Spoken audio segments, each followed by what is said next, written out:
আসসালামু আলাইকুম। কী অবস্থা সবার? আশা করি সকলে ভালো আছেন। আল্লাহর রহমতে আমিও অনেক ভালো আছি। এই ভিডিওটি হচ্ছে 4K লাইটরুম প্রিমিয়াম প্রিসেট নিয়ে।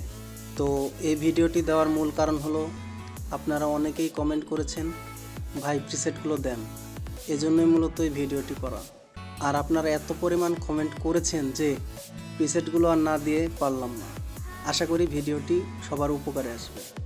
আর যদি ভিডিওটি আপনাদের কোনো উপকারে আসে তাহলে অবশ্যই আমার চ্যানেলটি সাবস্ক্রাইব করে পাশে থাকা বেল বাটনটি প্রেস করে দিবেন, যাতে করে আমার পরবর্তী সকল ভিডিও আপনার কাছে সবার আগে পৌঁছে যায়। আপনাদের যাদের লাইটরুম প্রিমিয়াম ডার্ক প্রিসেটগুলো লাগবে তারা আমার ভিডিওটি সম্পূর্ণ দেখুন। আজকে আমি আপনাদের সম্পূর্ণ প্রিমিয়াম 10টি প্রিসেট ফ্রিতে দেব। ভিডিওর মাঝখানে দুটি করে 3বারে মোট 6টি পাসওয়ার্ড দেওয়া আছে, যে পাসওয়ার্ডটি দ্বারা আপনারা এই 10টি প্রিসেটের জিপ ফাইলটি আনজিপ করতে পারবেন। আর জিপ ফাইলের লিঙ্ক আপনারা আমার ডেসক্রিপশন বক্সে পেয়ে যাবেন। আর যারা জিপ ফাইলটি আনজিপ করতে পারেন না তাদের জন্য আমার ডেসক্রিপশন বক্সে ভিডিওর লিঙ্ক দেওয়া আছে, দেখে নেবেন। আজকে যে প্রিসেটগুলো আপনাদের সাথে শেয়ার করছি এগুলো খুবই প্রিমিয়াম মানের এবং খুবই সুন্দর। তো সম্পূর্ণ ভিডিওটি দেখতে থাকুন।